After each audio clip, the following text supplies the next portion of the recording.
Bueno, ahora voy a dar lugar a presentar a nuestra querida invitada, Tomasa San Miguel, que es un verdadero placer tenerla entre nosotros. Tomasa San Miguel es psicóloga y psicoanalista, docente de grado y posgrado de la UBA, investigadora de UBACIT, integrante de la revista Huellas, Psicoanálisis y Territorio, que recomiendo, autora y compiladora de La escritura del nudo y de diversas publicaciones, supervisora y docente en hospitales de Cava y provincia de Buenos Aires. Y bueno, y paramos acá porque si seguimos con los antecedentes nos va a llevar el tiempo de la conferencia. Y su exposición tiene el nombre de Inmixion. Bueno, Tomasa, bienvenida y te escuchamos. Muchas gracias. Ahí le estoy saludando a Diana Cordon, que me está saludando. Bueno, bueno. Un placer. Claro. Un placer este auditorio, es un honor para mí. Muchas gracias por invitarme. Voy a seguir con mi mate, porque ahora que todo sucede en nuestras casas, lo bueno de esto es que se puede tomar mate, ¿no? Gracias por la invitación. Yo también recomiendo la revista Huellas. Estamos haciendo una actividad los sábados cada 15 días con invitados que han escrito con la idea de dejar dicho lo que estamos viviendo, ¿no? La experiencia que estamos transitando, la idea de escribir, de dejar un testimonio, de elaborar y de conversar con otros, que me parece que es una apuesta urgente. Así que yo recomiendo Huellas también. Están publicadas las Huellas 1 y Huellas 2, la 3 todavía no, la publicaremos cuando salga la Huellas 4, pero la idea se llama Psicoanálisis y Territorio, y habla de las huellas y las marcas que tenemos los psicoanalistas en este territorio, en esta época, de nuestros maestros, hoy es el Día del Maestro, de la argentinidad del psicoanálisis, y un poquito más amplio de un psicoanálisis regional, ¿no? En castellano. Alguien me dice de las guardias, bueno, no me voy a distraer porque me agarra entre recuerdo, emoción, después contame todo, Mérida, porque alguien me está recordando algo de las guardias, debe ser o una supervisión o nuestra experiencia en el Hospital Evita de Lanús, que si tuviera que elegir un antecedente diría ese. No tengo tantos antecedentes, por otro lado, pero la residencia en el Hospital Evita de Lanús, sin duda, es lo que me ha marcado. Huellas se consigue por Facebook, y si no, el Huellas en papel se compra en la librería de la Facultad de Psicología, que tiene un mail, lo pueden pedir. Bueno,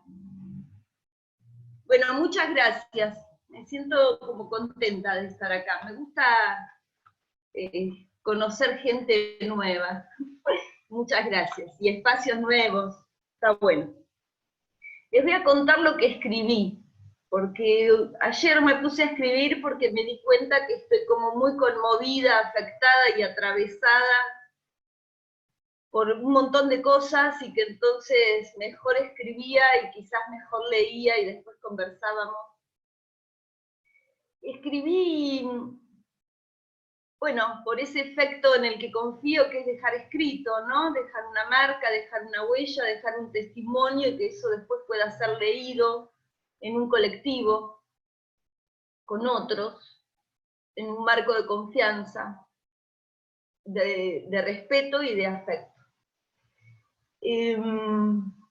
Yo vengo escribiendo algunas cosas, sobre todo en relación al trabajo que hago con equipos y servicios de salud mental en los hospitales. A partir de la pandemia, vengo escribiendo algunas cosas que son ideas que han decantado ahora, pero que tienen su tiempo, que es sobre todo la relación entre, digo que esos escritos se fundamentan sobre todo en la relación entre el sujeto y el otro. Al principio de la pandemia me salió, diría, un escrito bastante intempestivo, que se llama Lo esencial y lo que no. Fue el 15 de abril, pónganle, o el 10 de abril. Y ahí yo me decía dejaba testimonio de mi impacto respecto de cierta indiferencia, indolencia, diría, en relación al cuidado de los otros, ¿no? Y entonces me preguntaba qué lugar y qué participación podíamos tener los analistas respecto de cierto despertar en relación a eso. Me interesa pensar el psicoanálisis, incluso el psicoanálisis lacaniano, como un psicoanálisis social. Y creo que eso se puede leer con Lacan y se puede leer con Freud. Quizás necesita de otras lecturas y de otros rodeos, a los que también me dedico, para llegar a esa lectura en Lacan y Freud. Pero me interesa sobre todo como posición y como transmisión, recuperar dos cuestiones. Una es que el sujeto se constituye sí y solo sí tiene una relación de cuidado, de amor, de respeto con el otro y en el otro. Y que el sujeto no se constituye de una vez y para siempre, que ese efecto sujeto requiere de un otro. Y la otra cuestión que en las últimas 2 o 3 semanas me ha sido como necesario subrayar en el trabajo, sobre todo con profesionales en los hospitales, en los centros de salud, en algunos equipos, y también con supervisiones de prácticas que hacen al consultorio privado, entre muchas comillas, me ha sido necesario subrayar el valor de la palabra. Como si se perdiera de vista el valor de la palabra y su relación al saber y a la verdad. Justo antes de que entráramos así, o que entraran ustedes, en realidad, Nélida decía algo que me interesó mucho, entre la quietud y la acción. Me parece que tenemos que salir al cruce y al ruedo de esto que estamos viviendo, que es entre la quietud y la acción desbocada. Yo intercalaría entre esa quietud inhibida, mortificante, que no es sinónimo a mi gusto de la cuarentena, de la medida que implica la cuarentena, y tampoco de la pandemia, sino de otra cosa, esa quietud mortificante, me parece que allí hay que intercalar la cuestión de la palabra, para no pasar a la acción loca, ¿no? A la que esta semana hemos asistido, por lo menos yo, pasmada, respecto de la acción loca, intempestiva, irracional. Me parece que tenemos que salir al cruce. Lo hacemos, ¿no? Digo, seguir saliendo al cruce, a frenar, a articular, a poner en movimiento algo que no sea pura descarga. En ese marco de cosas se me ocurrió, así, como una intuición, llamar a este encuentro inmixción. La verdad es que no tengo muchas explicaciones sobre eso. Es una palabra que a mí me gusta su musicalidad, y me gusta sobre todo para plantarme a decir, hay inmixción entre el sujeto y el otro. Entre el sujeto como efecto del discurso, como resultado de un discurso, como división, como singularidad y como deseo, y el otro de lo social, pero también el otro semejante, ni más ni menos que el semejante. Lo que nos hace formar parte de una misma especie, lo que nos da reconocimiento, lo que soporta nuestros lazos, lo que hace que una vida pueda ser vivible, ¿no? Los otros, los semejantes. Inmixción es una palabra fuertísima. me dijeron si quería ponerle algún subtítulo, no se me ocurrió nada, una especie de... Yo estoy en un momento en que estoy entre el olvido absoluto, que se me presenta como un agujero, y la certeza de una palabra, una cosa loca. Ustedes chiflenme si me estoy descompensando, estoy en el lugar indicado. Me está pasando eso, doy testimonio de eso. Entre el olvido absoluto fui a buscar un libro y no...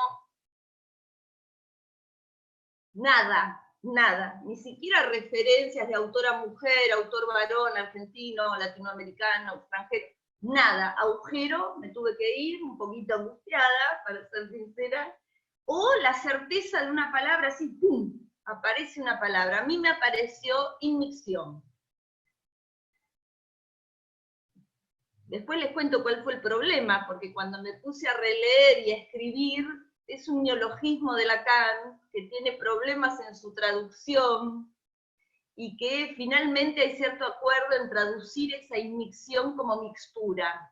Mixtura también me gusta, porque es de la trama, es de la tela, es del tejido que podemos armar, que tenemos que armar,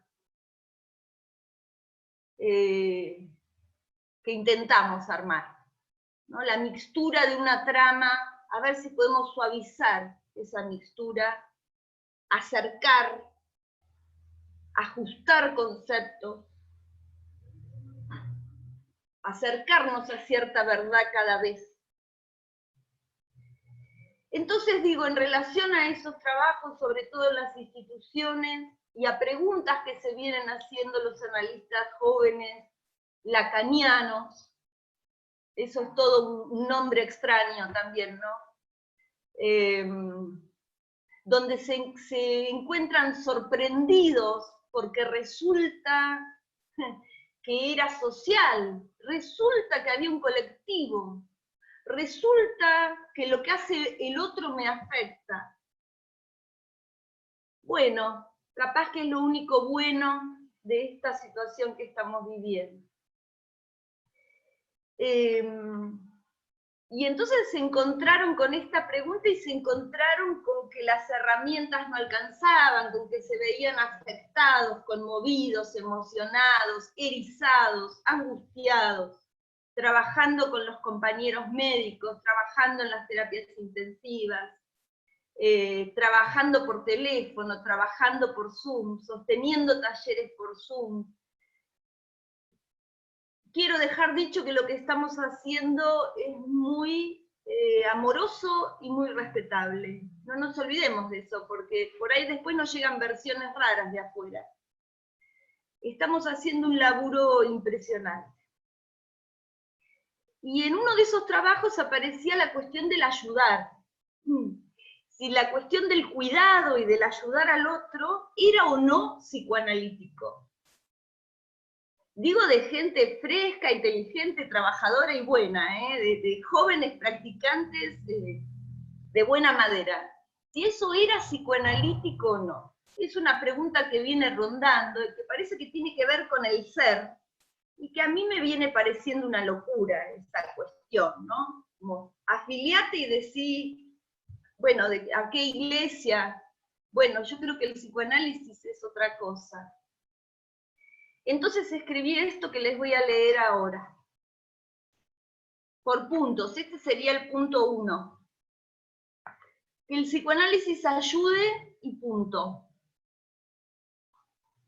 Lacan en el año 74, en una conferencia que se llama El fenómeno lacaniano, dice: lo importante no es tanto que el lenguaje diga o no diga la verdad, sino que ayude y punto. Hay decires que operan, hay decires sin efectos.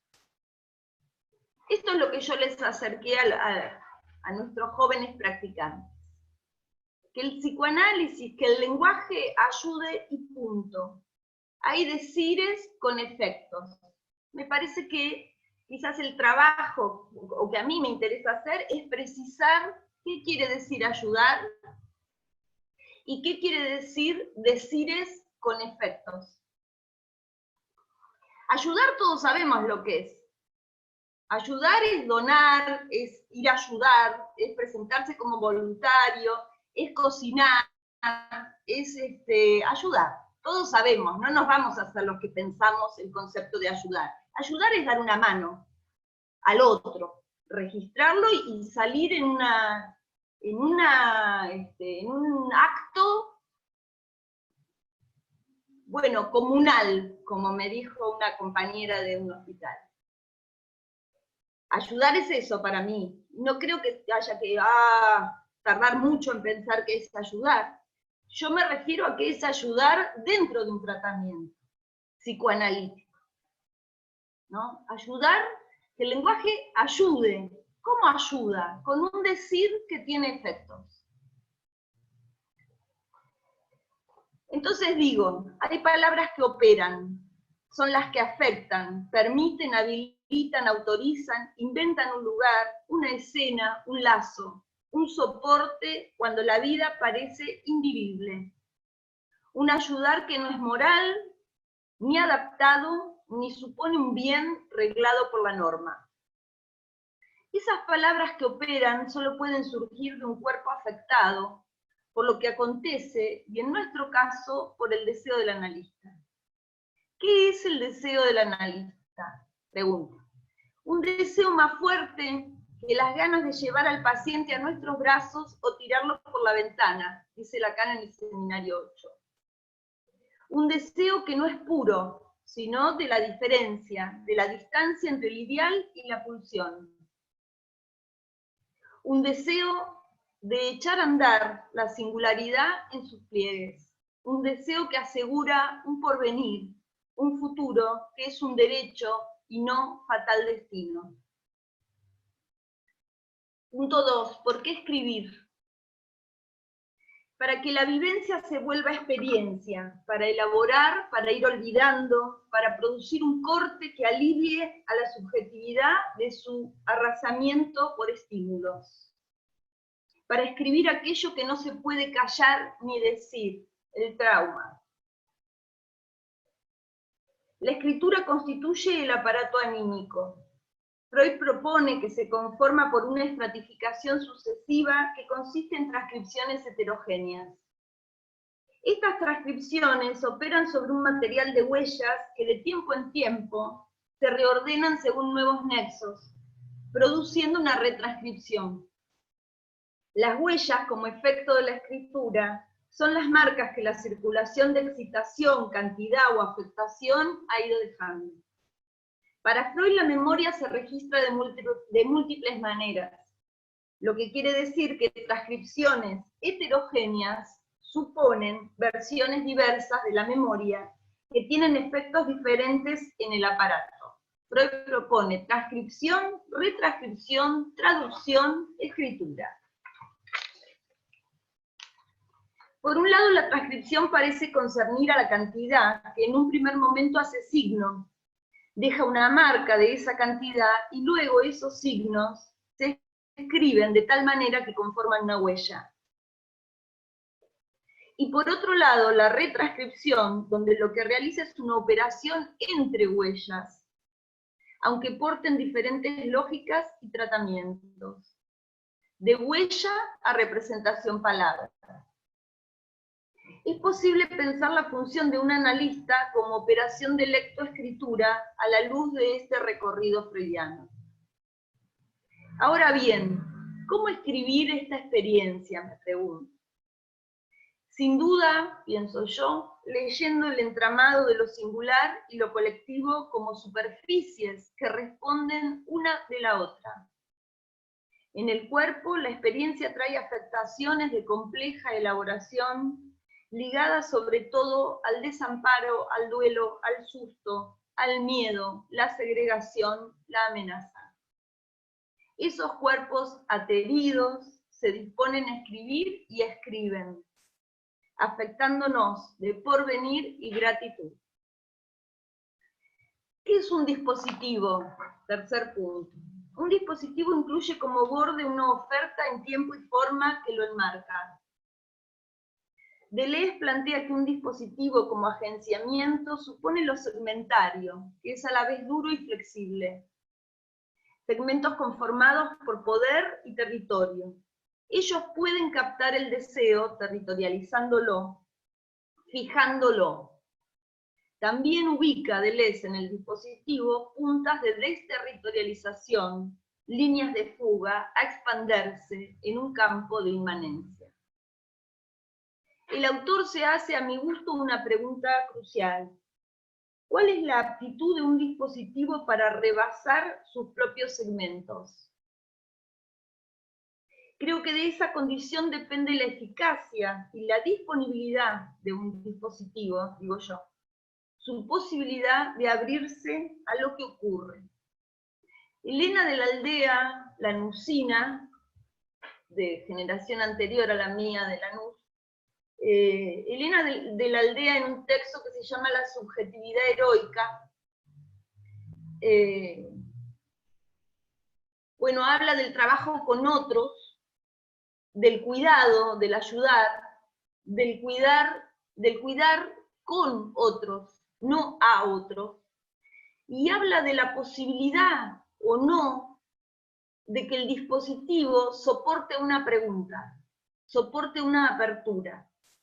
En ese sentido pienso que la posibilidad de un dispositivo de palabra, ni más ni menos, con lo amenazada y atacada que está la palabra en este momento, tiene la posibilidad de permanecer, de existir, de hacerse presente en la cultura, pero también con su eficacia terapéutica, en la medida en que pueda abrirse a algunas preguntas, pero en serio, abrirse en serio.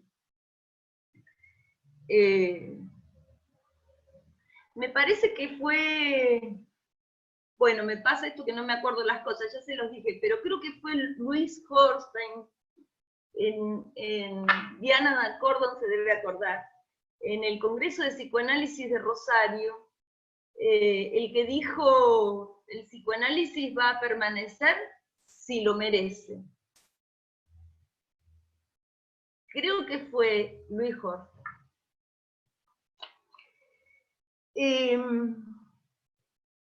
Deleuze tiene otra definición del dispositivo que es hermosa, hablando de mixturas, texturas y tejidos, que dice, en primer lugar, el dispositivo es una especie de ovillo, o madeja, un conjunto multilineal. Está compuesto de líneas de diferente naturaleza, y esas líneas del dispositivo no abarcan ni rodean sistemas, cada uno de los cuales sería homogéneo por su cuenta, sino que siguen direcciones diferentes.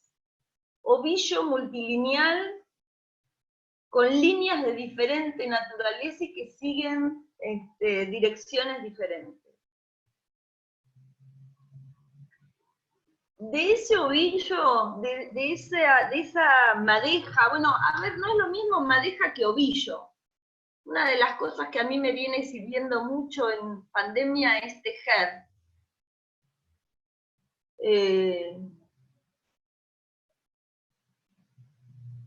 Bueno, nada, que tengo una nieta que no veo hace 7 meses y le tejo. Bueno, tiene toda una historia de esa nieta y esa hija, que no sé si viene al caso, pero yo la estoy recordando en este momento. Digo que yo tejo mucho entonces a mis personas queridas, y no es lo mismo un ovillo que una madeja. Cuando uno va a comprar, compra una madeja. Uno de los primeros trabajos es hacer un ovillo. Eso es disponerse al tejido, ¿no? La madeja va metida en la silla, en el respaldo de la silla, me enseñó mi abuela y mi mamá a tejer. Uno lo pone en el respaldo de la silla para que dé la vuelta y no se enriede, si no se te hace un bollo, que tenés que empezar a cortar. Y con esa madeja, una vez que la destrabaste, porque trae como 2 lanitas que traban la madeja, hay que cortar ahí y hay que empezar a ovillar. Primera cuestión, ¿no? Me parece de una me parece una metáfora de una lucidez. Lo primero es disponer la madeja, ver cómo vamos a ovillar, porque el ovillo no se teje del mismo modo cuando el ovillo está rígido, apelmazado, demasiado tenso, que cuando el ovillo está bien hecho. Porque tejer es desarmar el ovillo que hicimos a partir de la madeja. Sí, muy bella metáfora, es cierto. Entonces, tejemos con la cadencia, con la textura que el ovillo que hicimos antes nos permite. También podemos tejer con lanas viejas, desarmando algún tejido anterior y volviendo a tejer. Esa lana ya tiene sus marcas. Tenemos que disponerla nuevamente a esa posibilidad de entramado. Estamos llenos de madejas. Y podemos ovillar. Todavía podemos. Bueno, hay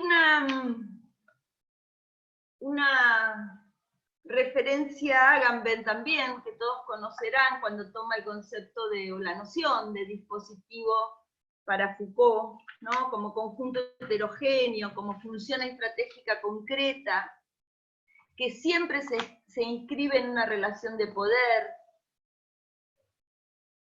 Y Agamben, tomando a Foucault, dice que el dispositivo es una red. Incluye en sí la episteme, que es para Foucault aquello que en determinada sociedad permite distinguir lo que es aceptado como un enunciado científico de lo que no es científico. En ese entramado se ovilla el psicoanálisis, o sea, una práctica de palabras que ayudan.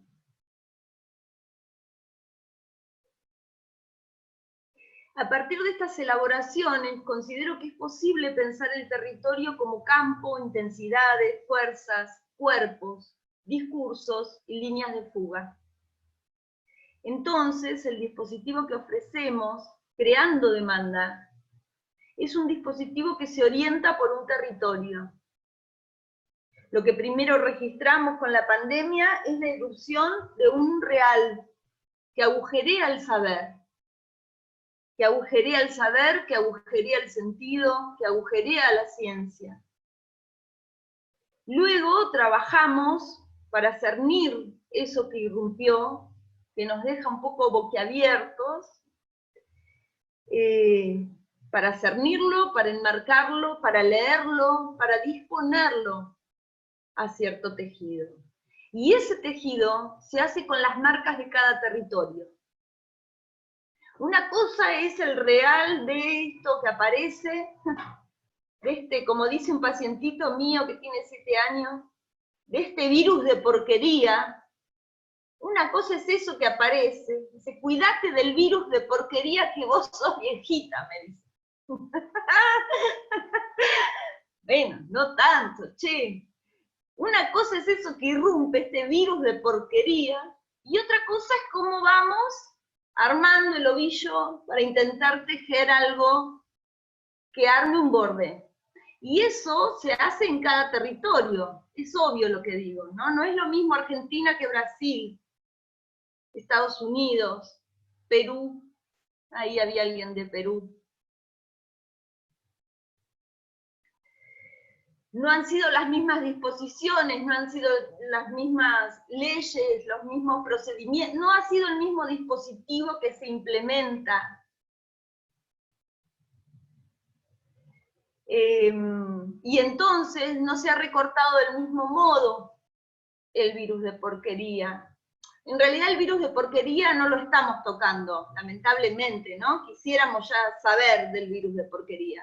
Lo que estamos pudiendo entramar son qué estrategias, qué dispositivos implementar frente a eso. Creo que los psicoanalistas tenemos parte en el asunto.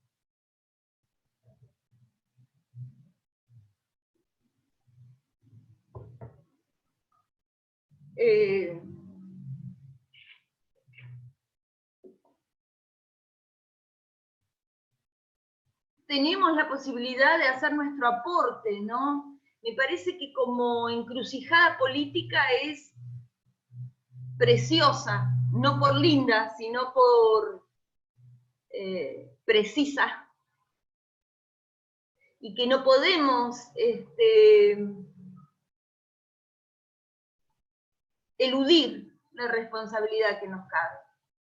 De hecho, no lo estamos haciendo, pero en el principio hubo algunas vacilaciones. Yo pienso que como analista, en relación a un deseo, a un estar analista, como decía el maestro de Ulloa, ya que hoy es el Día del Maestro, en ese estar analista uno va. Después ve cómo ovilla la madeja, si es posible. Uno va y también puede decir, es imposible, pero sin haber ido, no podemos considerar que es imposible, si no estuvimos. El psicoanálisis como praxis, como formación humana que apunta a reorientar el goce y como discurso en la cultura, responde por un territorio en particular. En nuestro caso tiene una profunda raíz en la salud y en la salud mental, en el Estado y en lo comunal.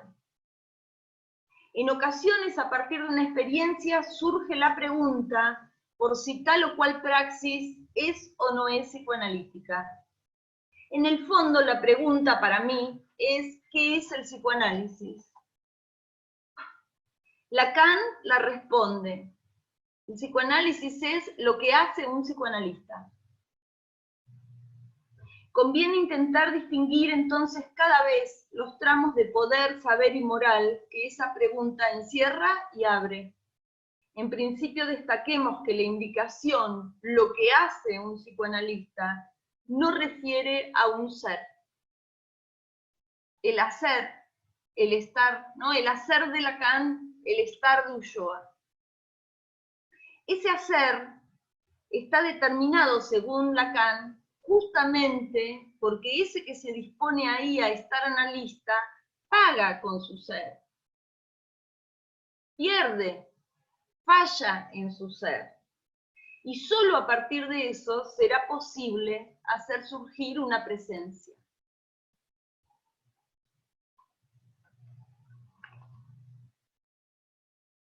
Estoy tentada de responder, Nélida, ¿qué hago? Hay un comentario que quiero responder. ¿Puedo o tengo que ser prolija y dejar todo para el final?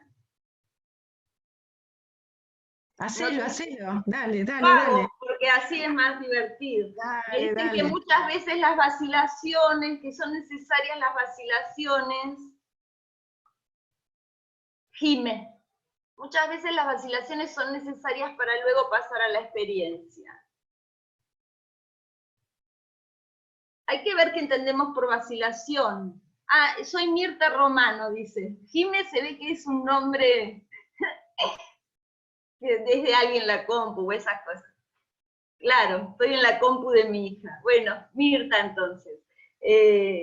Sí, pero hay que ver ahí qué entendemos como vacilaciones, ¿no? Porque una cosa es... yo no lo llamaría vacilaciones, si tengo que ser así.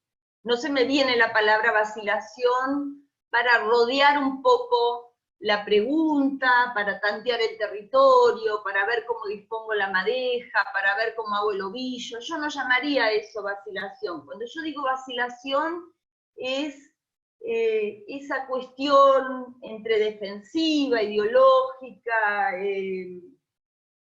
no sé, puedo ponerle varios nombres, quiero detenerme en esos dos, que hace que lo primero que nos aparezca es como, bueno, no sé si esto es para nosotros, como, no quiero decir vacilación, lo que quiero decir es retirada. Para ser más directa quizás, ¿no? Voy tratando de encontrar las palabras. quiero preguntarme por la retirada. Cuando yo salí a escribir eso en abril, lo escribí recontra enojada, y soy una vasca bruta, como decía mi mamá, soy una vasca bruta, estaba muy enojada y con una cosa de cómo nos vamos a retirar, por favor. Bueno, ahora quiero pensar por qué nos aparece la retirada. En algunos, creo que en minorías, ¿no? Pero que algo de esto de la retirada posible se transmite y que me interesa sacudir un poco esa idea por una cuestión ética, por una cuestión política y también por cómo yo entiendo el psicoanálisis, ¿no? Una cosa es rodear, detenerse, pensar, no salir corriendo a hacer cualquier cosa, y otra cosa es siempre dudar si a mí me toca o no me toca intervenir en lo que pasa. Yo prefiero estar. Y después, bueno, si me apuré, podré reparar eso, pero en general, al estar, algo uno puede ovillar ahí, ¿no? Sí, puede ser. Sí, me imagino, Mirta, que también preferís estar. Y claro, las vacilaciones tienen que ver con cuestiones de poder, ¿no? Que se parecen bastante a andar postergando un acto. Y entonces lo que quiero decir y subrayar, y en esto hay gracias a vos, Mirta, en esto hay una gratitud, que el psicoanálisis está enraizado, por lo menos en nuestro territorio, a la salud, a las instituciones de salud, ni hablar de Levita de Lanús, al que tanto le debemos, a la salud mental, al Estado y a lo comunal. Y me parece que eso es nuestra marca en el orillo, y que podemos hacer de eso un tejido precioso y muy particular que hace a nuestro territorio y que quizás no es, quizás no lo podemos exportar. Acá sucede así,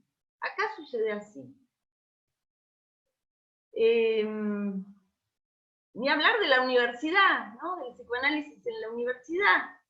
Acá sucede de este modo, el psicoanálisis es uno de los instrumentos, es uno de las terapéuticas, y me parece que eso le ha dado características muy valiosas. ¿Qué quiere decir ofrecer? Me pregunto ahora. Hablo un ratito más y después yo creo que abrimos. ¿Qué quiere decir ofrecer? Porque muchos de los trabajos que me fueron llegando se preguntaban esto, ¿no? ¿Tenemos que ofrecer o no tenemos que ofrecer? ¿Qué es ofrecer? Sabemos que el sujeto se constituye entre el ofrecimiento y la elección. Digo sabemos porque me afirmo ahí en una clase que da Lacan en el seminario 16, alrededor de mayo del 68. Y dice que el sujeto se constituye entre lo que le es ofrecido y lo que de eso puede elegir. ¿Cómo va a poder elegir algo que nadie le ofreció? Ahí estaríamos del lado de la invención, pero la invención se hace en soledad. Singularidad, ¿es lo mismo que soledad? Digo entonces entre ofrecimiento y elección. Digo esto porque nos toca la parte del ofrecimiento.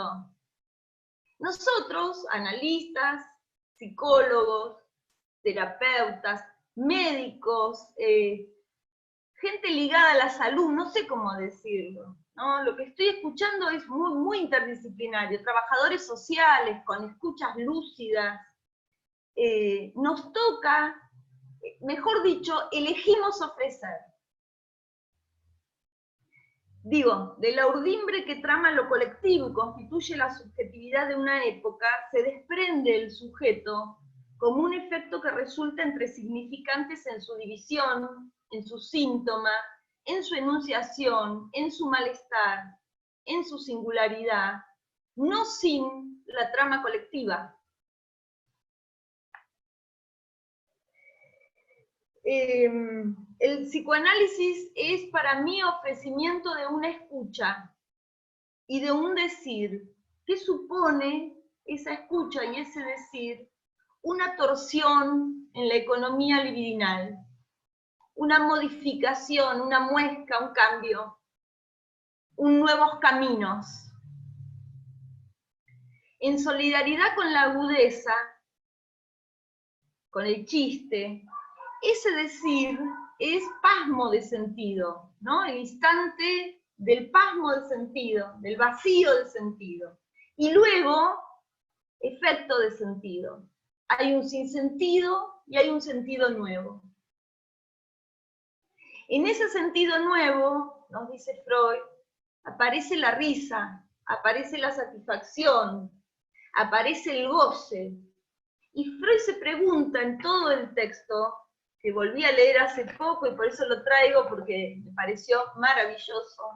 Freud se pregunta en todo ese texto de qué satisfacción se trata en esos chistes que él llama inocentes, no los tendenciosos que apuntan directamente a levantar inhibiciones y a la satisfacción de la pulsión, sino en esos chistes inocentes, entre comillas, lo llama así, en oposición a los tendenciosos. Ahora lo retomo. Me pregunto también qué es cuidar. El cuidado es un concepto fundamental para el psicoanálisis cuando se refiere a la constitución subjetiva. No hay sujeto sin un otro del cuidado. Es un cuidado no anónimo, es un cuidado en nombre propio, que transmite un deseo, que transmite una falla, que transmite una posición ética. Es un cuidado que transmite una ley, que sostiene una vida, pero no de modo burocrático, no de modo mecánico, sino a través del propio deseo. Entonces me llamó mucho la atención que la noción de cuidado pudiera ser una noción que cuestionara o que, no sé, que fuera ajena al psicoanálisis, por lo menos freudiano y lacaniano, como en esos trabajos se estaba entendiendo freudiano y lacaniano. Son nombres, ¿no? Como nombres son equívocos, pero digo como cuidado con el cuidado. Y el cuidado es un concepto fundamental. Creo que la noción fundamental del cuidado se puede emparentar con la de demanda. Lo que articula, lo que mixturiza, lo que inmicciona a un sujeto con un otro es la demanda. El pedido, la demanda al otro, y la demanda del otro al ser hablante. Y cómo esa demanda, ese pedido está atravesado por las palabras. Ya no se trata de necesidades, son las suposiciones, tiene hambre, tiene frío, tiene calor. Pero me parece que no tenemos que pensar esta cuestión de la constitución del sujeto en su relación al otro, vía la demanda, como algo cuasi mítico que pasó en los primeros 15 días de vida, sino como una constante, como un constante movimiento entre el sujeto y el otro, porque además eso constituye nuestra práctica. ¿Qué es lo que hacemos? Nos vienen a pedir algo y nos lo piden con palabras. Si no hubiera algo del pedido, bueno, no vendría nadie. Pero además no digo solo en el consultorio, cuando nos llaman de la escuela, cuando nos llaman del juzgado, cuando nos llaman del barrio, cuando nos convocan, hay ahí un pedido. Es nuestra responsabilidad leerlo. Y leerlo no es rechazarlo, leerlo, para poder leerlo hay que alojarlo. Entonces me parece que la noción de cuidado va de la mano de la noción de demanda, que no es una etapa mítica perdida en la estratosfera de la prehistoria, sino un acto cotidiano donde un sujeto se relaciona con un otro y un otro se relaciona con un sujeto y los otros se relacionan entre sí. La demanda, el pedido, el cuidado, es el modo en que disponemos la madeja para armar el ovillo. ¿Qué me pide? ¿Qué me está pidiendo? ¿Cómo leer este pedido? ¿Puedo aportar algo o no puedo aportar nada? Es raro que no se pueda aportar nada de nada. Es raro. Algo, palabras que ayuden. ¿Qué andan necesitando acá?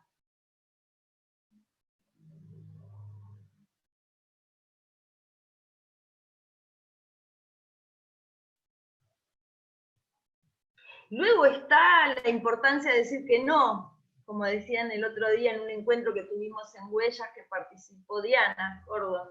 La importancia de decir que no, por supuesto, ¿no?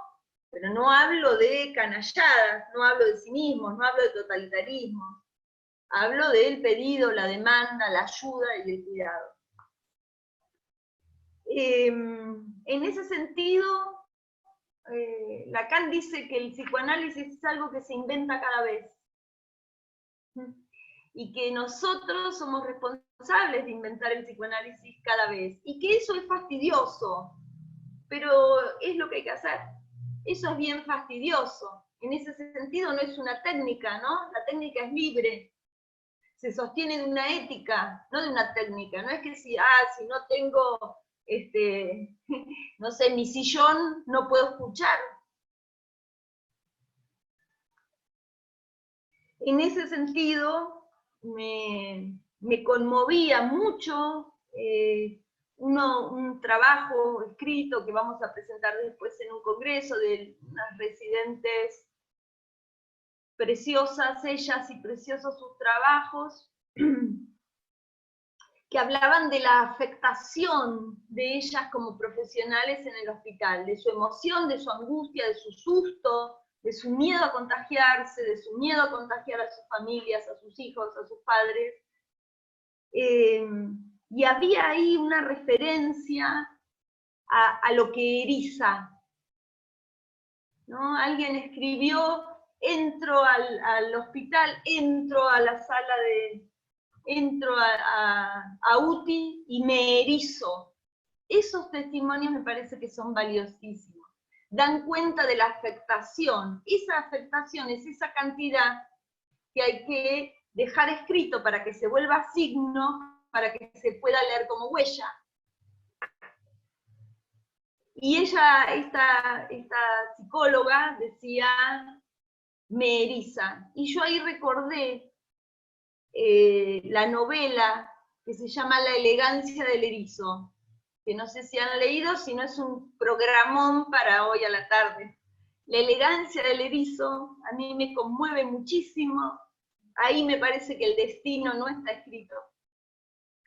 Y tiene una frasecita al pasar, la elegancia del erizo, que dice, yo suplico al destino que me dé la oportunidad de ver más allá de mí misma y de conocer a la gente. Erizarse es ver más allá del uno mismo.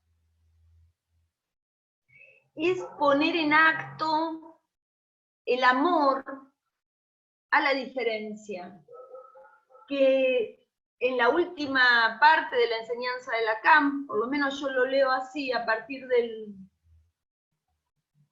Bueno, es explícito en el seminario 20. Lacan se pregunta si habrá la posibilidad de un amor que no sea narcisista, y habla del nuevo amor. Y ese nuevo amor no es romántico, sentimental, puede serlo, ¿por qué no? Pero se refiere ahí a otra cosa, a la operación que nos permite enlazarnos a lo otro del otro, a la alteridad, no a lo que refleja en el otro respecto al sí mismo, sino a lo otro del otro, ¿no? Me parece que eso, erizarse, es como tocado. Está tocado, justamente por eso otro del otro, por esa diferencia, por eso que hace que nos permite salir de nosotros mismos. Bueno, bueno, yo me parece que me voy a ir callando, así charlamos, pero En esta conferencia que les decía, que al final no dice inmixción, dice mixtura, bueno, es de 1966, la conferencia de Lacan. La conferencia se llama así, acerca de la estructura como mixtura de una otredad, condición sine qua non de absolutamente cualquier sujeto. Yo voy a esta conferencia cuando quiero remarcar que el sujeto es resultado de lo colectivo, que no hay oposición entre el sujeto y lo colectivo y lo social, que el sujeto es esa lana, esa hebra que se desprende del ovillo, y que entonces va a estar determinado por el modo en que dispusimos la madeja, por el modo en que ovillamos, por la textura de esa lana, por el modo en que nos disponemos a tejer. No hay tal oposición. Luego, por supuesto, está lo singular,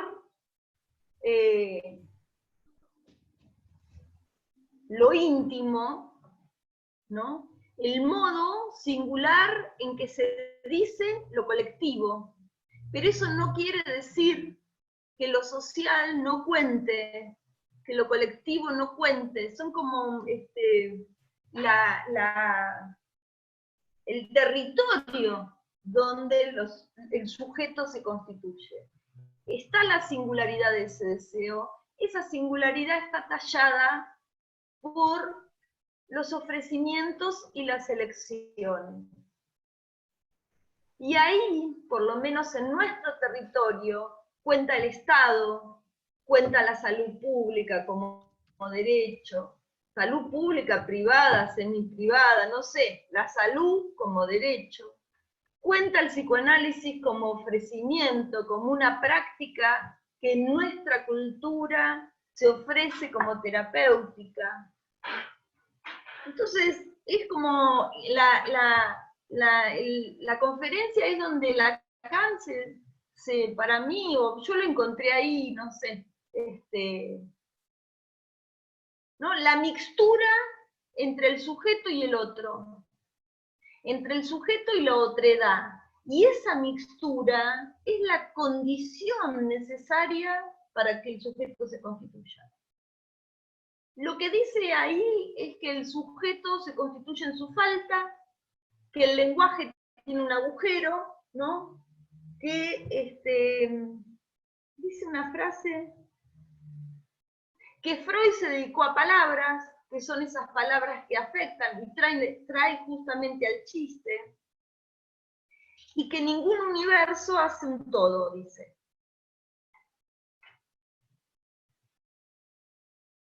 Esa cuestión de que el lenguaje, el nombre de la conferencia de Lacan, acerca acerca de la estructura como mixtura de una otredad, condición sine qua non de absolutamente cualquier sujeto. Así se llama la conferencia, de 1966. En realidad Lacan no dice mixtura, dice inmixción, que es una noción de Freud, cuando habla en los sueños de la inmixción de los sujetos, ¿no? Inmixción da la idea de entramado. Entonces, voy a terminar con esto, me parece.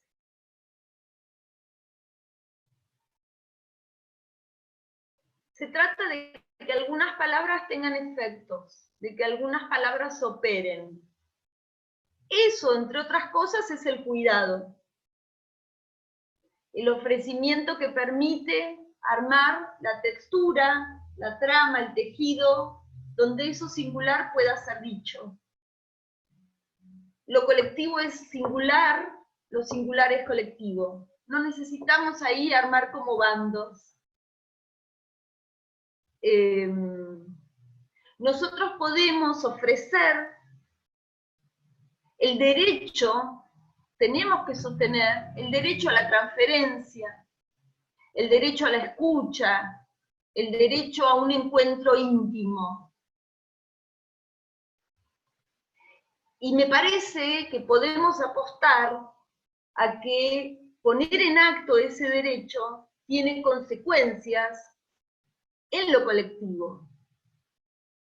Me parece que podemos apostar, formalizar, escribir, dar testimonio, porque ese es el modo del psicoanálisis en la Argentina, además, de que ofrecer ese derecho, ese encuentro cada vez, tiene efectos en lo colectivo, porque no va uno sin el otro. Cuando Lacan habla de, cuando Freud habla del chiste, tiene una frase que me pareció preciosa en la página 115, en el texto sobre el chiste, que Freud dice, en un grupo de estos chistes, se refiere a los chistes que son juegos de palabras, no a los tendenciosos, sino a los inocentes. La técnica consistía en acomodar nuestra postura psíquica al sonido y no al sentido de la palabra. Poner la representación palabra acústica misma en el lugar de su significado dado por relaciones con las representaciones cosa del mundo. Acomodar nuestra postura psíquica al sonido y no al sentido de la palabra. A mí me pareció una especie de indicación ética tan contundente. Si nosotros pensamos que el lenguaje está agujereado, entonces necesariamente sabemos que la verdad nunca es toda y que nadie la tiene de un modo total, y que accedemos al objeto que en realidad es una construcción desde diferentes perspectivas. Y entonces sabemos que el sujeto resulta de un entramado, y entonces sabemos que la verdad siempre se dice a medias. Entonces quizás podemos erizarnos y salvarnos de cualquier totalitarismo.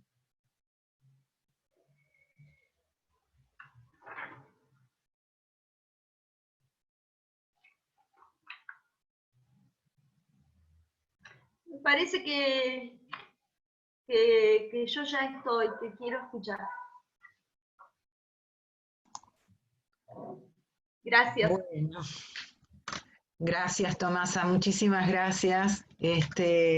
Bueno, yo por lo menos tengo algo para decir que me conmovió todo el tiempo que estuviste hablando, todo el tiempo.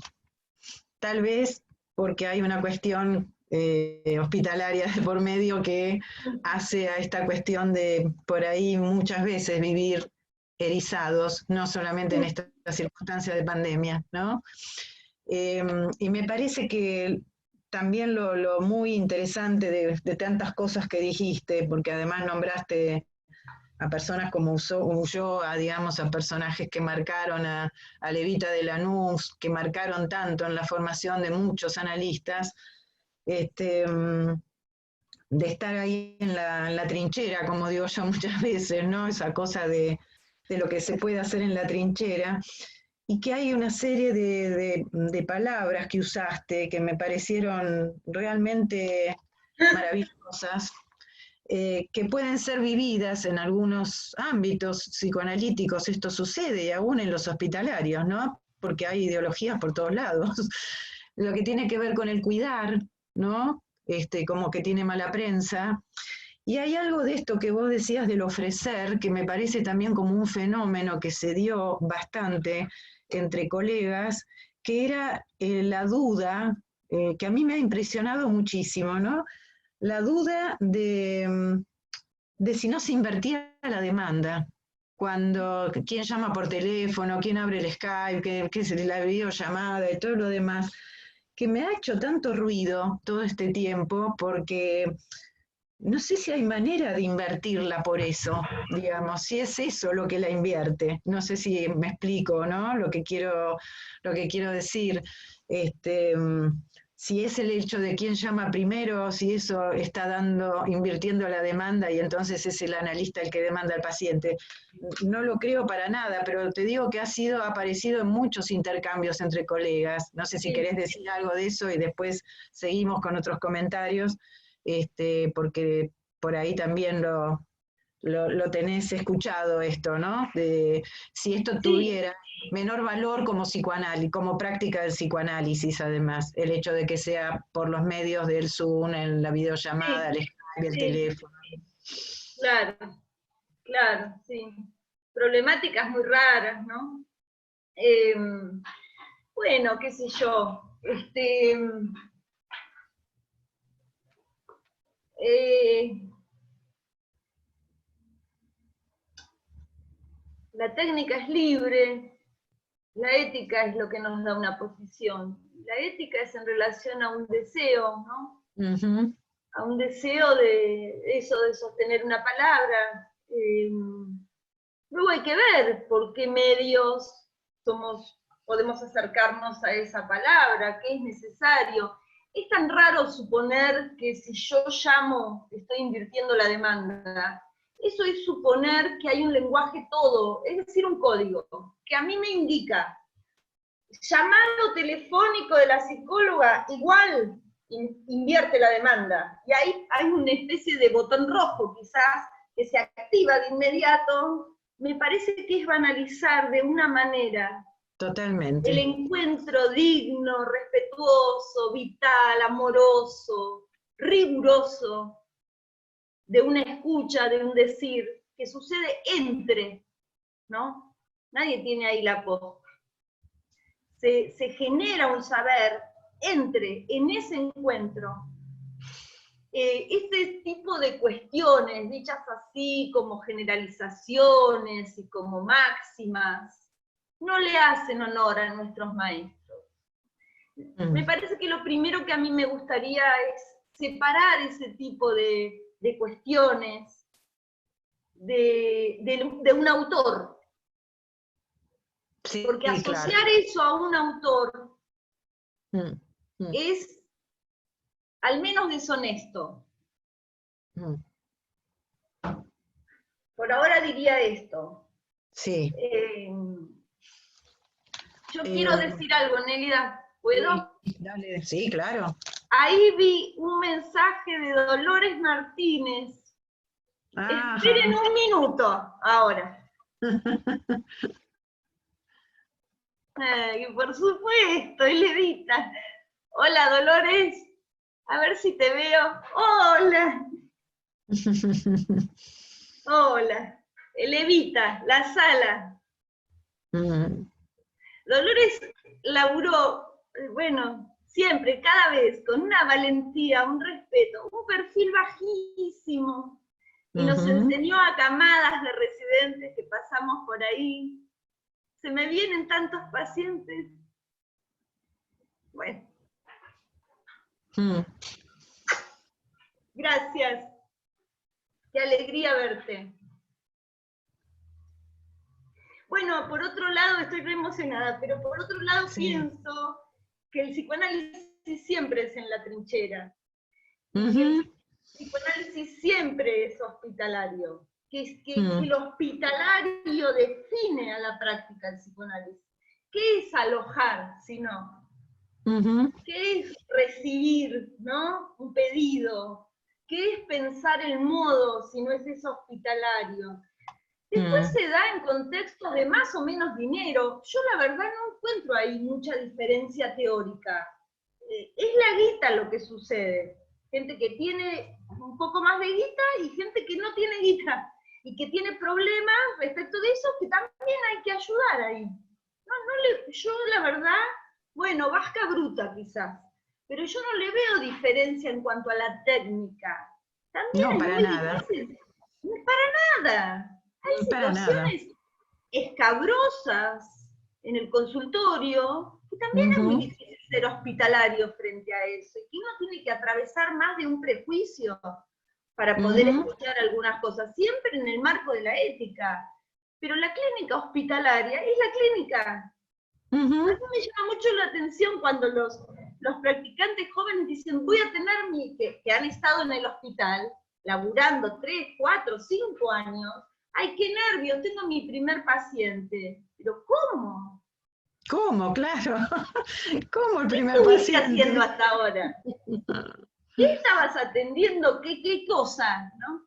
En Mm, ese sentido, sentido me parece que el psicoanálisis siempre es del barro, de la trinchera, de los márgenes, se mete con cosas y ahí, ¿no? Bien, bien humanas. Lo que pasa es que en el hospital, primero que te deja una marca del hospital respecto de lo colectivo, de los compañeros, estos recuerdos preciosos que a uno lo afectan, se te viene como una cosa así de inmediato, digamos, de tantas experiencias, algunas muy difíciles, de haber compartido experiencias de mucho riesgo, de mucha urgencia. Bueno, tiene esa cosa más de equipo quizás, ¿no? Pero respecto de la escucha, no sé, no me parece, no hay una cuestión como aplicado, no sé ni los nombres yo de estas cosas. No importa, Quiero dar cuenta de mi ignorancia, no termino de entender lo aplicado y lo que no. Para mí el psicoanálisis es lo que hace un psicoanalista, escuchar y afectar con palabras. Es muchísimo. Y en el punto donde uno puede estar en relación a su deseo, lo hace acá sentada, lo hace en la calle, lo hace en el consultorio de no sé dónde, del barrio más caro de Buenos Aires, o lo hace en el hospital.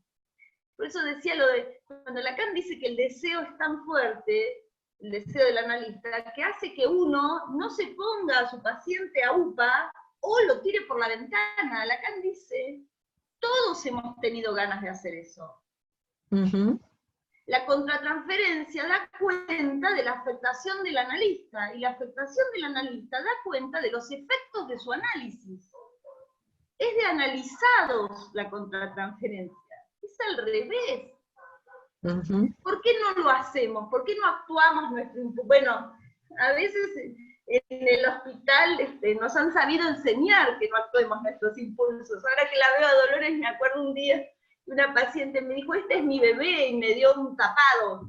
Y yo andaba con el tapado así por el pasillo del hospital y decía, dice la paciente, residente del primer año, yo acababa de entrar, la paciente me tomó el pelo. Pero yo andaba con ellos y decía, dice la paciente que es un bebé, ¿dónde lo ponemos? Bueno, eso es otra cosa, digamos, ¿no? Como, en todo caso, no actuar desde ahí, pero no se trata de rechazar eso que sucede. Entonces, en ese punto, estamos en el barro de lo humano. ¿Por qué? Por deseo. Por deseo. Vale la pena preguntarse de qué se trata ese deseo que nos lleva a escuchar esas cosas, ¿no? Bueno, hay agradecimientos muchísimos, diversos agradecimientos. Muchas gracias. Ahí está Mariana Lagos. Muchas gracias. Me parece que además, a ver, esta diferencia que vos hiciste como que no es tal, estoy de acuerdo con vos, hospital y consultorio, es algo que vos viste que la Argentina se caracteriza por tener una población, sí, mayoritaria que el resto de muchos otros lugares. Al mismo tiempo, también se caracteriza por tener muchos prejuicios dogmáticos que hacen iglesia. Hay mucho que circula, mucha iglesia dando vuelta, mucha parroquia, que desmerecen al psicoanálisis y que lo ponen en peligro. Y que me parece que hace falta, muchos diciendo, como decís vos, no retirándose y haciendo valer estas cosas que estuviste diciendo hoy, entre el ser y estar también, ¿no? El ser analista y el ser analista. Esos momentos, digamos, de intervención, esa jugada en esa fuerza del deseo, que como decía por ahí Gustavo, hablaba del tema de la disponibilidad, ¿no? Que me parece que es una cuestión absolutamente imprescindible, ¿no? ¿Cuánto se está de disponible allí para, a veces solo para una presencia, y no es solo, no es poco, una presencia o un acompañamiento, ¿no? Estaba pensando en las situaciones de pacientes de la primera línea que trabajan en estos momentos y donde a veces aparecen por WhatsApp mensajes como estoy por explotar, no sé más qué hacer, no sé qué voy a tomar, me duele todo, etcétera, etcétera. y es a veces responder a ese mensaje de WhatsApp, más allá del encuentro que haya en otro momento por teléfono, en la hora que se pueda y en el momento en que se pueda. Y sin ser situaciones tan extremas, hay algo de esto también que no amerita, yo creo, el cuestionamiento si WhatsApp, teléfono o qué, que no quiere decir hacer cualquier cosa, porque también me parece importante lo que señalaste, ¿no? Que uno sabe con quién lo hace en ese momento, o cree saber con quién lo hace, ¿sí? A quién, digamos, a Por lo quién le da... menos uno, perdón, me parece que Sí, por lo menos uno tiene que intentar saber desde qué lugar lo está haciendo, claro, claro, claro. ¿no? ¿Y en qué Eh, circunstancia? claro, con qué coordenadas, porque después desde afuera parece cualquier cosa. Digo, cuando Freud entre las montañas, Mm, ¿no? mm, Escuchaba, no me acuerdo quién, parece cualquier cosa eso. mm. Desde afuera todo parece cualquier cosa. La Sí. cuestión es desde qué lugar, desde qué posición, ¿no? Creo que eso tiene que ver con el propio análisis también. Mm, ¿Qué formato uno le va a dar a ese pedido? Pero no desde la cosa rígida, sino de cómo lo va a disponer para tejerlo. mm, O uno que va a decir, ¿para qué me pregunta a mí qué puede tomar? Que tome un tafirol, o llama al médico, o le va a responder a todos lo mismo. Hay una direccionalidad al otro, hay una palabra en juego, hay sujeto. ujú, Hay sujeto porque el que escucha eso, lee eso como sujeto, como ujú, singularidad, como deseo, como humano. Empecemos por ahí. Como no ujú. anónimo. Si no, uno le manda el cartel de los síntomas y los cuidados que sacó el Ministerio de Salud y listo. Que también lo puede hacer, pero es a ese paciente. Y con otro Sí. haces otra cosa. Ujú. Esa artesanía, ¿no? Eh, me parece, disponibilidad era la cuestión, dijiste, ¿no? Sí, Alguien dijo, no sé quién dijo, Gustavo dijo disponibilidad, sí. es un concepto precioso, disponibilidad. Y creo que eso, no sé dónde está Gustavo, pero creo que eso de la disponibilidad es lo que quise decir cuando lo citaba Freud en el chiste, como Ujú.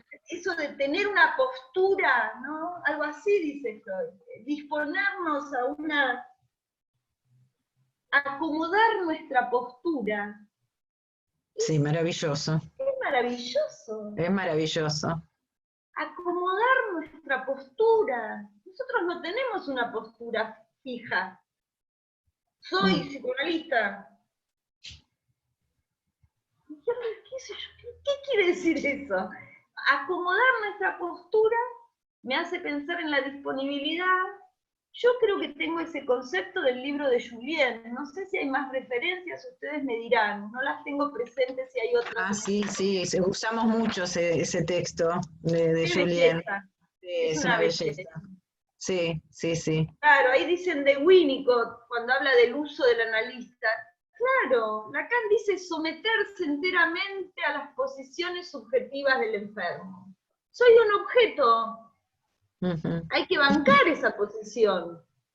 Mm, Un sujeto que elige ofrecerse como objeto. Es impresionante. Como oficio, uno dice, estos están todos locos. Un sujeto que elige ofrecerse como objeto. Es impresionante. mm. Yo tengo esa referencia de Julien, de la disponibilidad y la capacidad de estar disponible y cómo evaluar también en cada ocasión si me da el cuero para la disponibilidad o no. Eso es la ética también, ¿no? Claro. Puede no darme a mí en un momento y armar una red donde, bueno, que vayan otros, que no vayan nada, no sé, a veces se puede y a veces no, pero es raro también, porque nuestro sí al alojamiento de un pedido, al alojamiento de una demanda, nuestro sí, hable, es anterior a que hayamos podido sopesar con qué nos vamos a encontrar.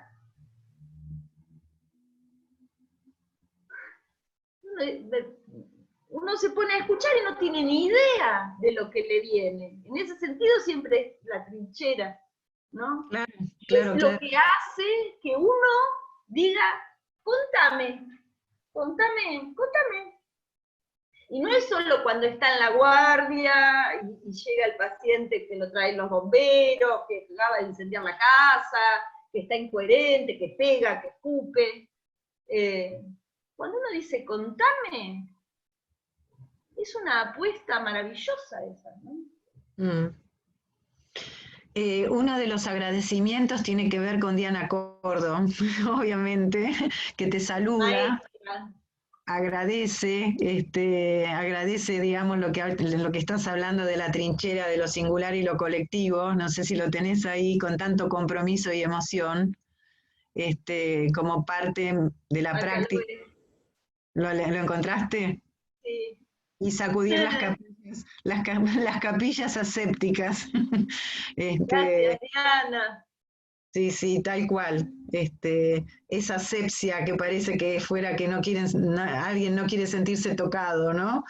Ahí está Federico Brollo también. Bueno, vas Hola, encontrando. Fede. Bueno, después hablamos por WhatsApp, Fede. Carolina, bueno, muchas gracias. Sí, creo que somos muchos los conmocionados y emocionados por tu presentación, Tomasa, porque realmente habla de lo que implica la fuerza de tu deseo también, ¿no? Que me parece que es eso también lo que transmitís.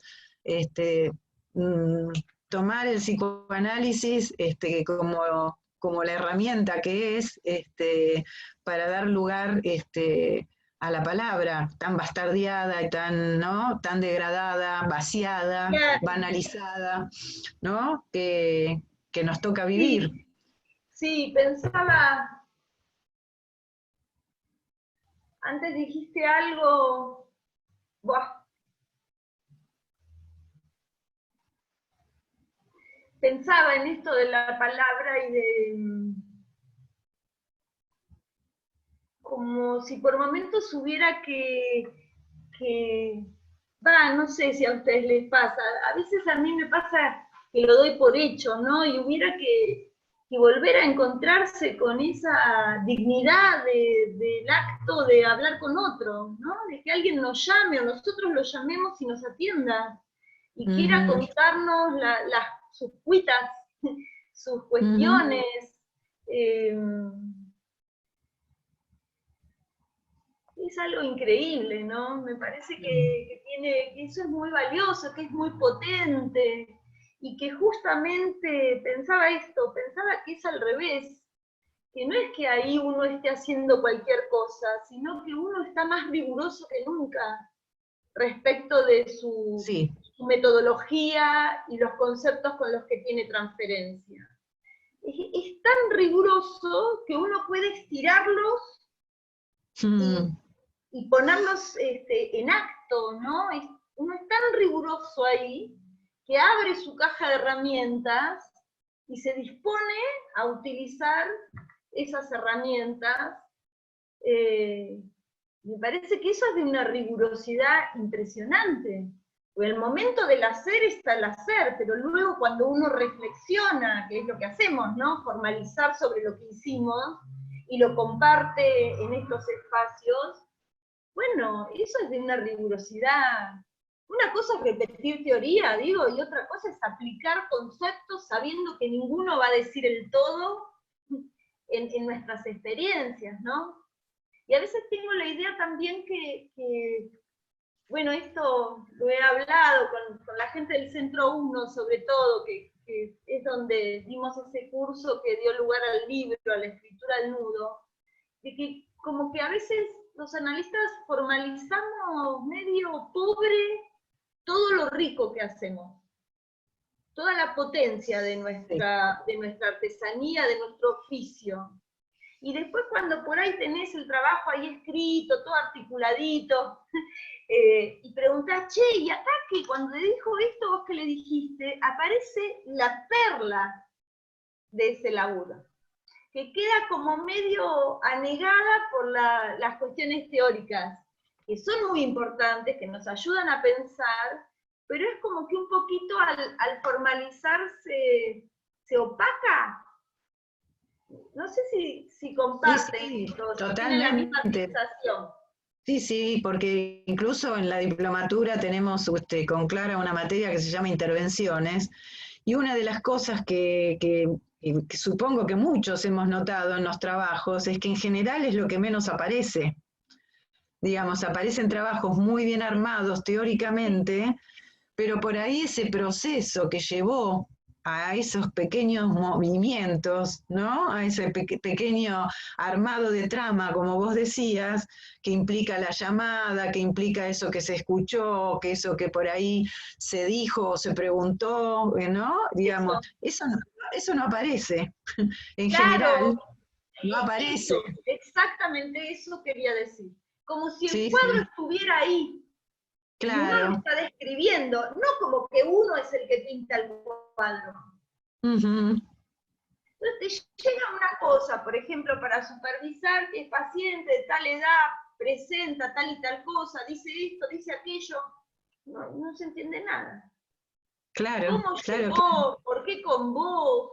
¿Cómo lo recibiste? ¿Tenías ganas de atenderlo? ¿No tenías ganas? ¿En qué momento te Ujú. agarra esta consulta? ¿Qué te pasa con esa consulta? ¿Qué le dijiste? ¿Cómo lo saludaste? Son todos los detalles que pintan el cuadro, porque este laburo que hacemos, este oficio, es de los detalles. Es Sí, de los sí. detalles. Escucha voces. Sí, por supuesto, mi tía se da cuenta que escucha voces. Pero ¿qué escucha? ¿Qué le dicen las voces? ¿Cuántas Ujú. voces? ¿Siempre las mismas? ¿En qué horario? ¿Cuando está solo? ¿Cuando está acompañado? Todos esos detalles que los hacemos cuando laburamos, a veces quedan perdidos, y yo estoy segura que los hacemos, Sí, quedan sí, claro. perdidos en el armado, ¿no? El armado queda como, no sé qué, alucinación auditiva. Bueno, sí, ¿y? Eso me parece que tenemos que laburar sobre eso todos, Sí, ¿no? sí. Como que somos nosotros, el cuadro no estoy describiendo, y aunque describiera un árbol, lo hago con una metodología y una teoría, no hay la cosa, es Mm. una construcción. Eh, no sé, ese trabajo es muy lindo de, bueno, Es ¿y qué muy lindo. pasó? ¿No? ¿Qué pasó? Porque si no, no se entiende. ¿Qué pasó? Y también poder decir, pero ¿qué pasa? La contratransferencia, ¿no? No te lo bancás más al paciente. Le querés dar Ujú. el alto, no lo aguantas más. Hay algo que te molesta, y no son solo los puntos ciegos, ¿eh? No, Hay claro. algo que no va. ¿Qué pasa? ¿Acá qué está pasando? Mm. Muy lindo ese tema, es muy lindo. Es Hacia, apasionante. Es sí, apasionante. sí, es el Sí, sí, oficio, claro. ¿no? Es Claro. el Sí, oficio. sí. A ver, eh, una pregunta que hace Diana Cordon. ¿No verías que más que ofrecernos como objeto podríamos pensar en intersubjetividad con más horizontalidad? Qué linda sos, Diana. Sos muy linda, pero yo soy la cañana, Diana. ¿Qué querés que haga?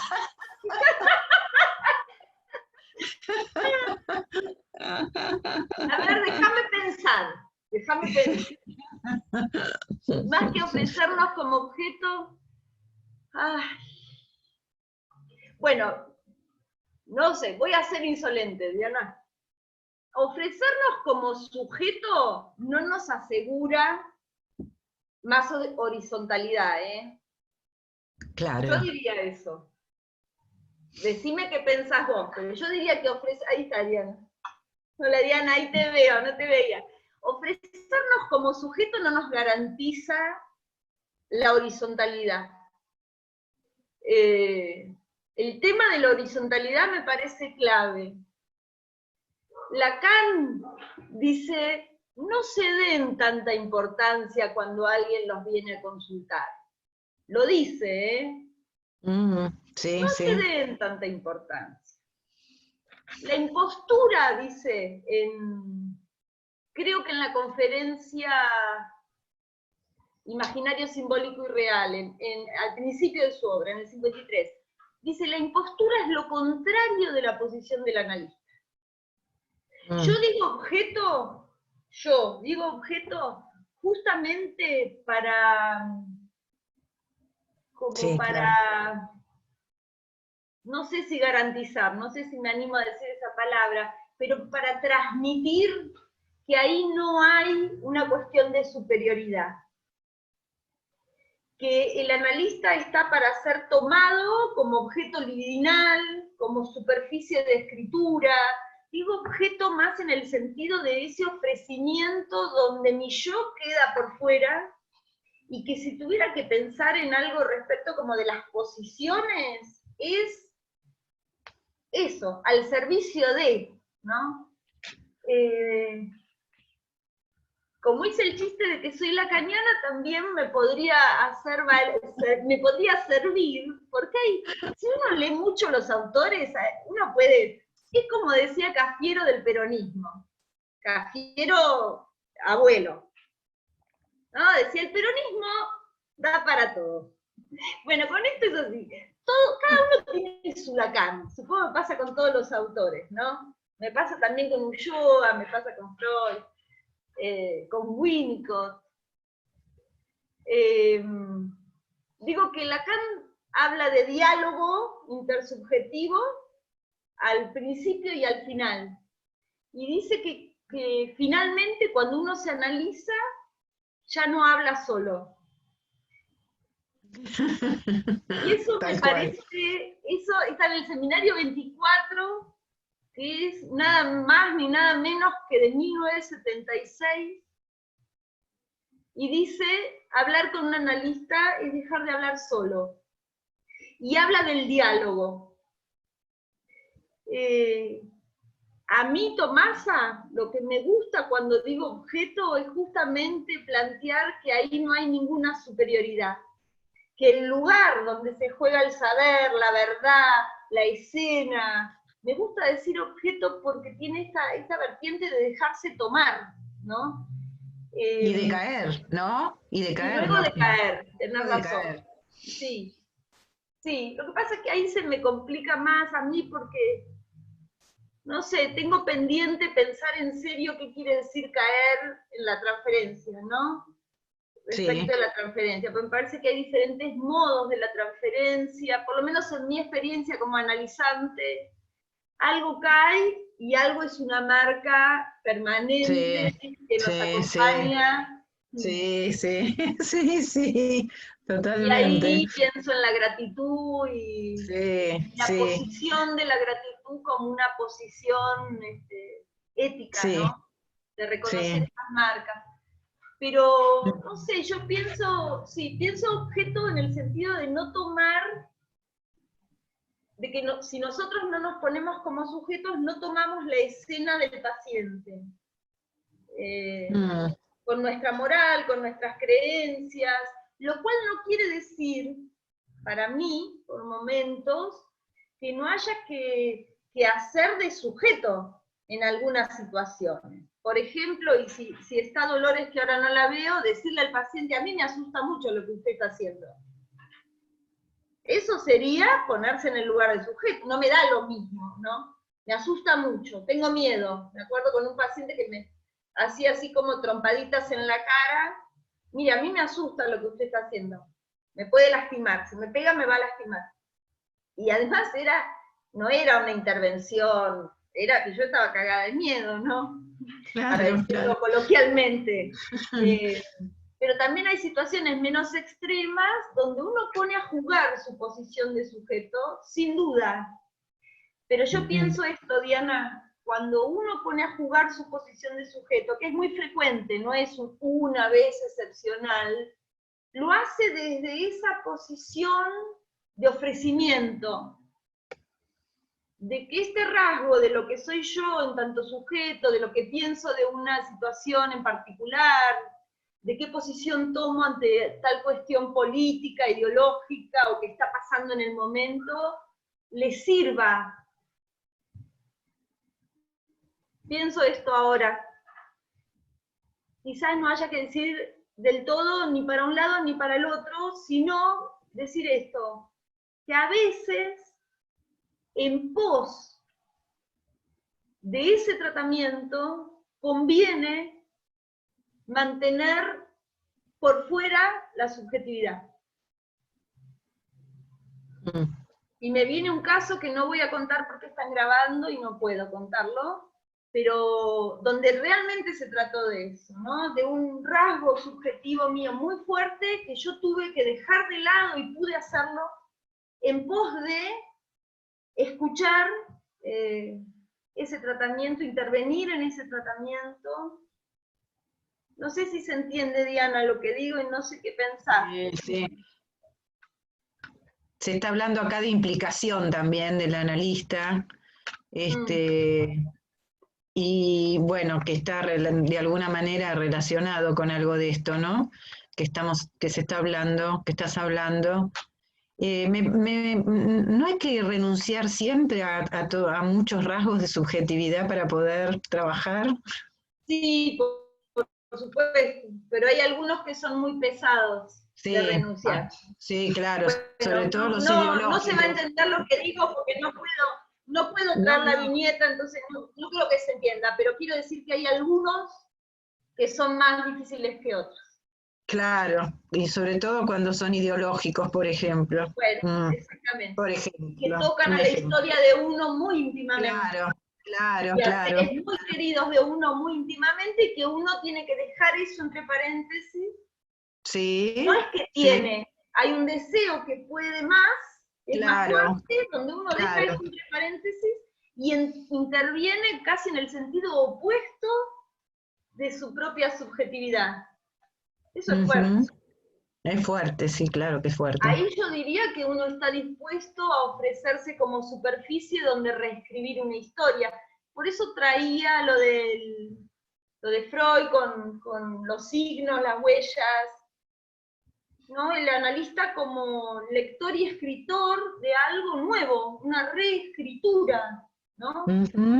Y por ahí objeto lo pienso así también, como hacerse una superficie donde anotar algunas cosas. Y al anotarlas, que eso cambie de estatuto. Sobre todo creo que estoy hablando de mi experiencia de análisis. Sí. Claro.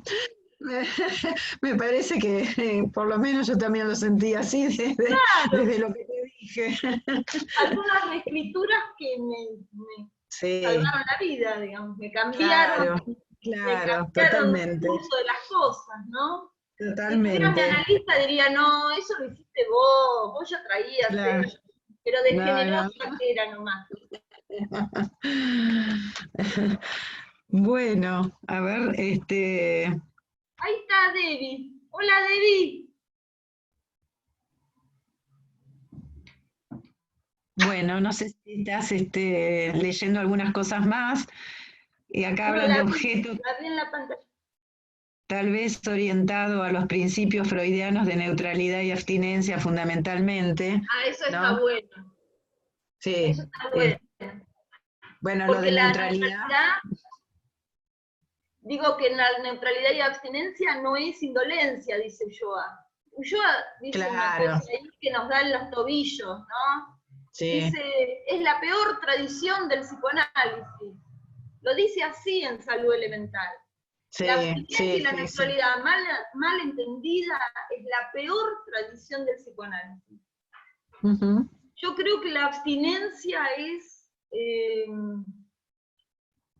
bueno, ayer escuché algo que me gustó mucho. Uno debe abstenerse de gozar de un saber. Eso me pareció como... maravilloso. Claro, es eso.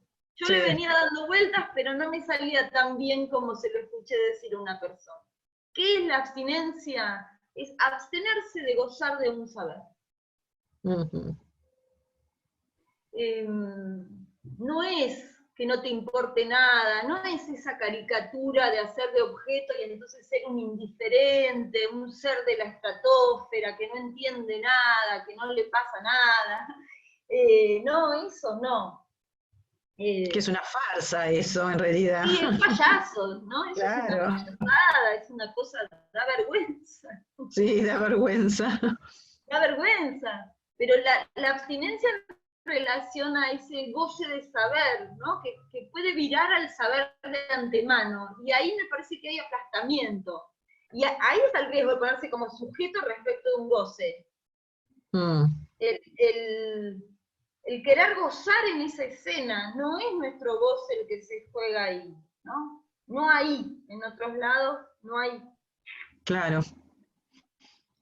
Claro, abstinencia es respeto, dicen, solo en función del otro, sin ganancias personales. Claro, abstinencia respecto de ese goce, ¿no? Y la neutralidad, yo la entiendo como cierta neutralidad respecto de una moral, de Ujú. la moral vacía, ¿no? Sí, sí, claro. Cuesta mucho esas dos posiciones. Sí, Por eso me sí, parece que claro. se dice como que abstinencia y neutralidad es quedarse callado y hacer como que uno está más allá. Esas son pavadas. La Mm, abstinencia respecto al goce de saber cuesta un montón. sí. Cuesta un Y la montón. neutralidad también. Claro. Sí, sí, sí, sí. Bueno, Tomasa, la verdad que es Bueno, una muchas lástima. gracias. Vamos a tener que ir dejando para que después dispongan del Zoom para la actividad siguiente y no Muchas tenemos gracias. otra cosa más que agradecimiento por tu calidez, por tu espontaneidad, por tu posibilidad de manejarte, ir y venir con la teoría y con la práctica todo el tiempo, Muchas gracias. que es precisamente esa joya, digamos, que es lo que interpela la práctica todo el tiempo y que nos lleva a pensar, ¿no? Está primero que nada, después viene todo lo otro, Sí, ¿no? claro, Es claro, así, por suerte está el por oficio. suerte, por suerte Muchas es gracias así. a ustedes por la invitación, gracias por las preguntas, gracias Diana No, por estar, un placer, la verdad que un verdadero placer. gracias a todos. Chau, chau. Muchas gracias. Chau, chau Chau a Dolores, todos. Chau, chau. me da que me meto dentro de la pantalla. Chau, chau, Tenito, te veo. Chau, Chau, chau. gracias. Salgo, Gracias. no Gracias. quiero ser descortés. Sí. Gracias, No, no, no. gracias por la Chau, invitación, chau. después hablamos.